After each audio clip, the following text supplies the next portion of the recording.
అంబేద్కర్ మహిళా మండలి నూతన కార్యవర్గం ఎన్నికను తాము అంగీకరించబోమని మార్చి 5న జరగబోయే ఎన్నికను విజయవంతం చేయాలని మహిళా సంఘం సభ్యులు కోరారు. ఆదిలాబాద్ జిల్లా కేంద్రంలో ఏర్పాటు చేసిన మీడియా సమావేశంలో ఎన్నికను ఖండించారు. తమకు సమాచారం ఇవ్వకుండా ఎన్నికలు నిర్వహించడం సరికాదని అన్నారు.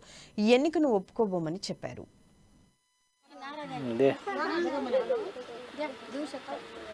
అయినా మాకు ఏమీ వాళ్ళు అడగలేదు కాబట్టి మాకు కూడా అధ్యక్ష జరిగింది కాబట్టి మేమైతే దానికి సమ్మతంగా లేము.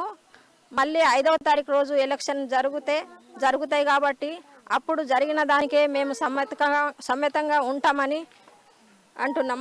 బాబాసాహెబ్ కామ్లే మగవాళ్ళే వచ్చి చేసిండ్రు. మీరు మాకు లేడీస్ తోటి మాకు ఎవరు అవసరం లేదు, ఎవరు బలం చూపెడితే వాళ్ళ మీదనే అని అన్నారు. అంటే ఎవరు మెజారిటీ తెచ్చుకుంటే వాళ్ళకే మేము ఎన్నికలు జరుపుతామని అన్నారు. ఇంకా వాళ్ళు వేరే వాళ్ళకు తెలియదు కాబట్టి మేము ఎవరికి చెప్పలేదు. మేము మెజారిటీ తెచ్చుకోమంటే మేము మెజారిటీ కూడా తెచ్చుకుంటుంటిమి. కాకపోతే ఇక్కడ చర్చ జరుగుతుందని వాళ్ళు వచ్చిండ్రు.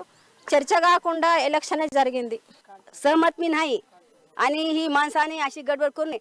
ह्यांच्या वेळेस आम्ही विचारतो का आश्वासनवाले असो किंवा भारतीय प्रत्येक ऑर्गनायझेशन असो, प्रत्येक ऑर्गनायझेशन आम्हाला महिला मंडळाला विचारित नाही. मग आम्हाला न विचारता यांनी असं आमच्यावर संघर्ष केलेला आहे. म्हणून हे मला अमान्य आहे.